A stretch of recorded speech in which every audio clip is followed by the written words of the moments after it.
Welcome into Conversations with Paul Brown.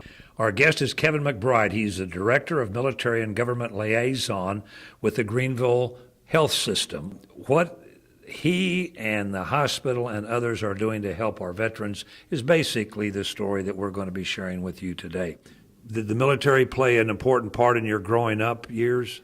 I think every little boy has a part of them that wants to be in the military. I think every man wants to be a cowboy too, Sure. or a fireman at some point. But I can remember playing war, and we lived out in the country, so we were always, what we called playing war. And as a kid, and naive and things of that nature, it's really not like it really is. Yeah. But you do, and we did all of that stuff in the kids. And so I'd always thought about it. My grandfather was in World War I. My father was in the Korea era. And I can remember watching the Vietnam stuff on television when I was a little boy. I was born in 1966. So I can remember the tail ends of that. In 75, I was 9 years old. So I grew up with that, saw that, but never really thought about joining until I became older in high school. And You graduate, and what's your next goal? my graduate, so this is kind of funny, right? Because I tell everybody this and they laugh. I was a big fan of the Rambo movies, and I watched the movie Rambo, and I was like, I want to be like that. I want to be a Green Beret. So I talked to the Green Beret guys, and they're like, you can sign up and we can guarantee you a shot. Now you have to pass all the wickets, and you have to be a Superman to get there. And I'm like, okay. In the course of that, somebody was like, well, what about Navy SEALs? And I'm like, well, I'll go talk to them too. So I was trying to decide, but Rambo, he was a Green Beret. Yeah. And then I was at my high school, and I saw this Marine in his dress blues, and I started asking him about the Marine Corps, and he asked me what I was going to do, and I said, I think I'm going to join the Army and be a Green Beret. And he said, well, do you know what Force Recon is? And I said, well, I never heard of it. And he said, well, maybe you ought to look into it. So he just planted that seed, and I started looking into it and figured out and found out that Force Recon was the asset that the Marine Corps had that was, many people think, the equivalent of the other two. The SEALs and the SEALs and Special SF, Forces. Special Forces in the Army. And so then I started thinking of, the Marines are, those of you in radio and TV land that, where there's always the rivalry. So we as Marines always tend to think, our boot camp's longer and tougher, and Marines are better. And, so if you start out with a better product, then the Special Ops guys got to be better, and this and that. So I quickly became a fan, and I was like, okay, I'm going to join the Marine Corps, and I'm going to be a Force Recon Marine. And little did I know what it was going to take to get to one of those elite forces within the military. What was Parris Island like for you? Parris Island was really kind of tough. I was never used to being treated that way. The physical activity wasn't really that tough. It was more the mental and the games that they play, and it's because I always worked. And I was in the farming industry, so I was always working outside, long days, hard work, so the physical part wasn't that difficult. But when I figured out that the mental stuff was all a game and that there's no way that you can win, it's totally designed for you to fail and see how you react. But if everybody works together, they let you win, and that's how they mold you to become teams and for you to function in a functioning team, and what it's like to function in a dysfunctional team, and what you can achieve to do that. And when that switch flipped, boot camp became an easy breeze because it was no longer personal, and I realized what it was. So it was very difficult in the beginning, but once I figured that part out and knew that once they pushed me to physical exhaustion, there was nothing more that they could do except push me there again. And so that was a turning point, and it wasn't that bad after that. How special was graduation? Being in the Marine Corps, history, custom, and tradition is probably the thing, and everybody in the other services will agree with this. We may disagree about many things, but customs and courtesies and history is something that everybody will say the Marine Corps way too stuck on themselves for that. And they do such a good job of portraying what Marines have done in the past that puts this world on your shoulders. You know that old Atlas statue, right? That of all these people, Vietnam, Korea, World War II, World War I, going all the way back to, you know, the Revolution and then the starting of the Marine Corps in Tunn's Tavern in Philadelphia, Pennsylvania. I mean, when you were finally able to put that Eagle, Globe, and Anchor, and they only called you a Marine that day, I mean, everything you did, I mean, we could blouse our boots and we'd get in trouble, we'd unblouse. And we couldn't look like Marines. And then when they gave us that Eagle, Globe, and Anchor and gave us the title, it was the proudest thing that I'd ever done at that point in my life. Were you able to get what you wanted in the Marines? Did you pass muster and finally got to recon? I did. It took me a couple of years because I wasn't physically or mentally really strong enough to swim in the waters at that level. And they were really deep, and I just wasn't physically ready. But a couple of years of really trying, and it was probably best because I did some really cool things in the infantry. And then there's infantry has what they call a super squad competition, which is where they encourage competition amongst themselves, and it goes all the way up till you get the number one in the whole entire Marine Corps, and then you go to Washington, D.C., and the 13 of you get a medal. And I was able to do that, and I was on one of the winning teams. I was able to become a scout sniper and go to sniper school and function within a sniper unit.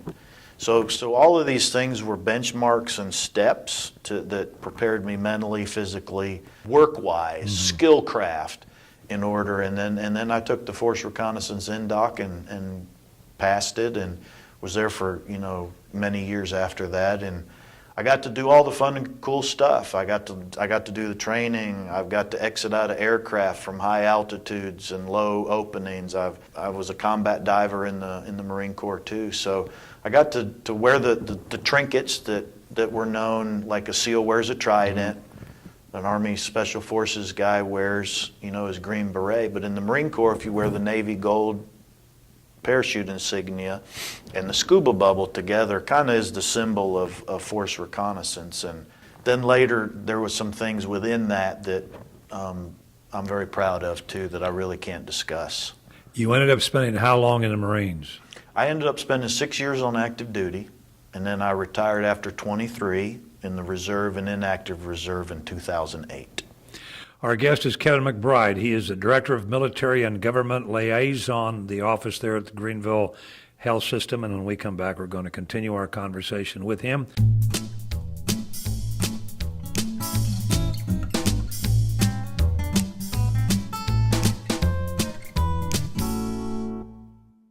You leave the Marines. What's your next challenge?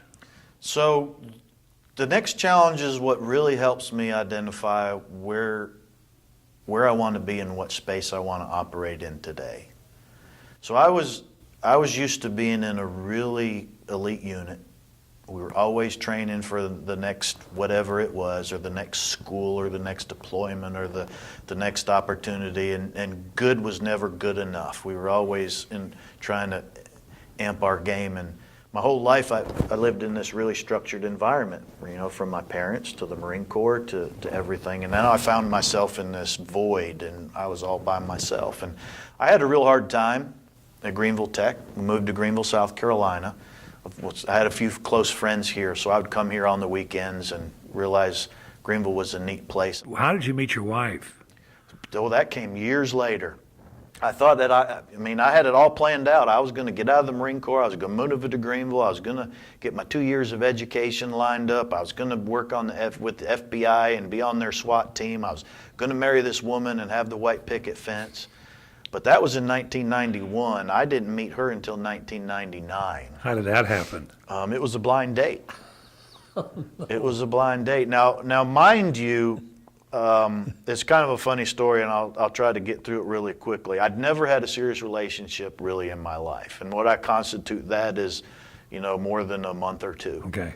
I'd never told a woman in my life, other than a family member, female, that I loved them.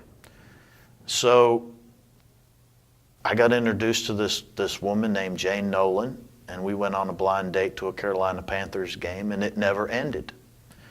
2 days later, I told her I was going to marry her. What'd she say? It was a long pause on the end of the phone. Oh, you told her on the phone? I told her on the phone. I told her that I just got done telling my best friend all about her. And she said, well, what did you tell him? And I said, I told him I met the woman I was going to marry. And there was this long pause on the end of the phone. I'm like, are you still there? And she's like, yeah, I'm still here. And it took me about a week to convince her that I was right. And after that, I talked to her parents, which is less than 2 weeks now. And what I did was I took a gold band from my grandparents. I took 2 trillion diamonds from her family. I bought a carat diamond. I had a ring made. It couldn't get made soon enough, so that was October 24th was the day we went to the Carolina Panthers game. I proposed to her New Year's Eve because I couldn't get the ring made in time. Okay. So I had to come up with this gimmick in the middle, and the women are going to love this. And I haven't nearly done as well since then. But the next time, and I don't know how, but the very next time I saw her after the 24th, I gave her a rose. Okay. And the next time I gave her 2. Ooh. So I timed it all perfectly. Her number was 13 in college. She went to Furman. Her and a team of girls started an intramural soccer team there that started the Furman's women's soccer Wow. team. And her number was 13. So I had it all scheduled that on the 13th visit, That would be. that I would, and so I had to get clever towards the end because the ring wasn't on time to time the right numbers.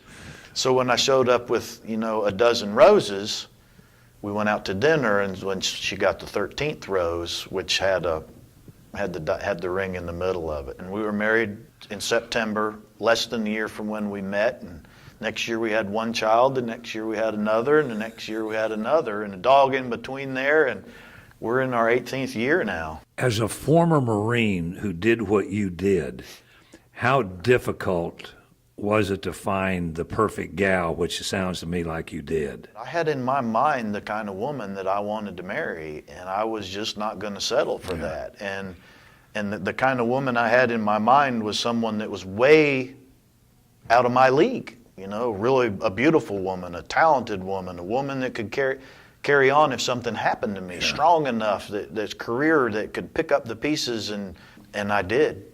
I eventually found that woman. I totally outpunted my coverage. I keep trying to do the same things just so that I keep her around. Kevin, your current job is with the Greenville hospital system, and you do something for them that no other hospital in the country does. About 4 or 5 years ago, Mike had a vision that he wanted to help lift the veteran population in our state. One of the things that a lot of people don't know is the tourism number in our state is just over $20 billion with a B.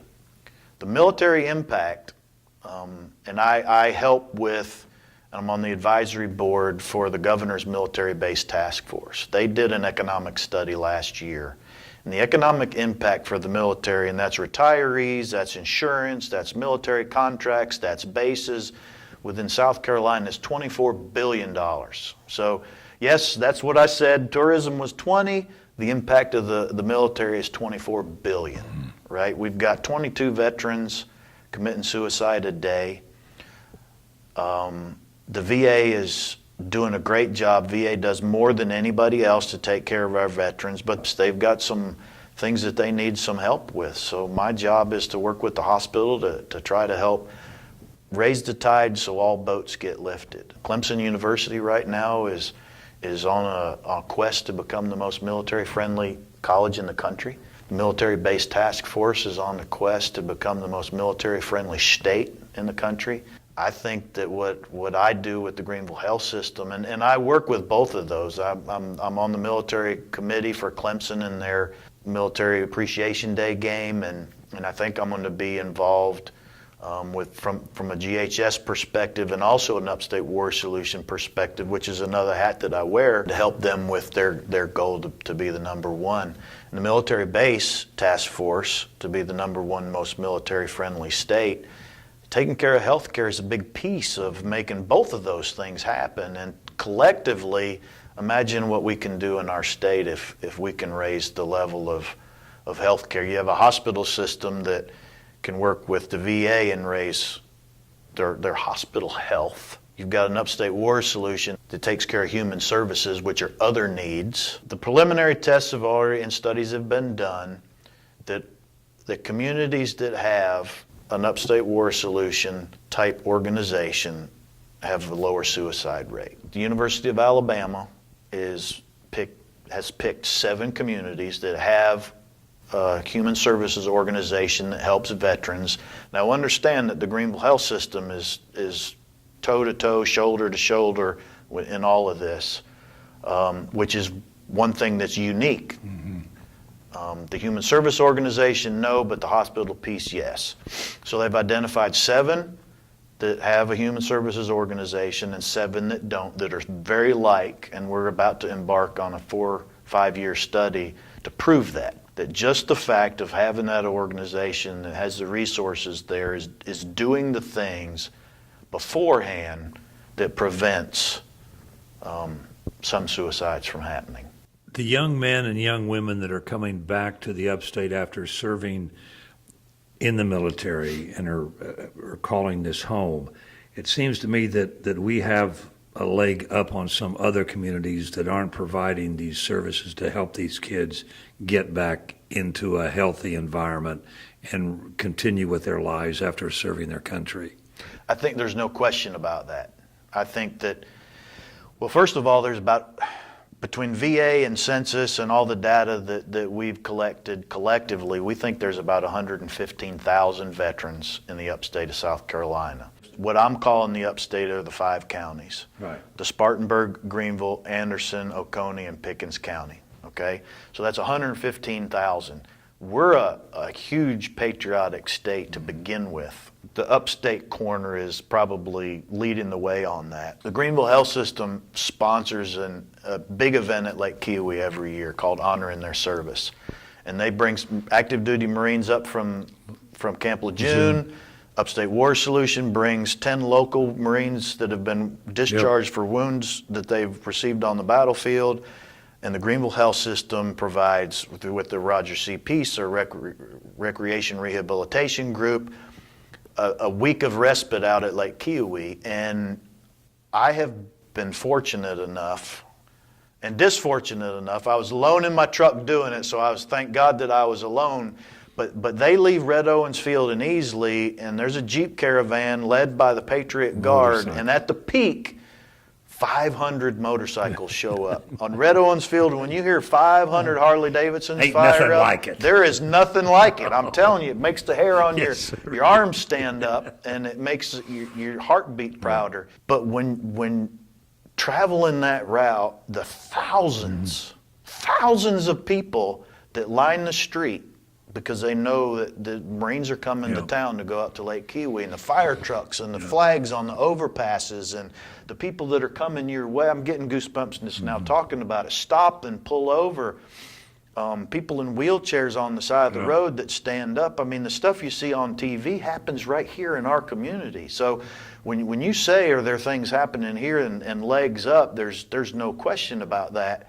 And when you add the human services part, and you add the hospital part, and you add all of the other Upstate Honor Flight, I mean, there are so many different things that are going on here in the Upstate. You've got the UVA that just formed, which is a conglomerate of the Greenville Health System, the Greenville Drive, the Michelin, and GE that have put 2 free concerts together on Veterans Day. Not to mention what goes on Memorial Day, and the Scottish Games has a huge ceremony for military appreciation for Memorial Day. Heritage Park has a huge thing for the 4th of July. But the community remembers what Vietnam was like, and is making sure that warriors and their families. That's the other thing. People always talks about warriors, but everything that we do at the hospital and these other organizations are focused on the family just as much.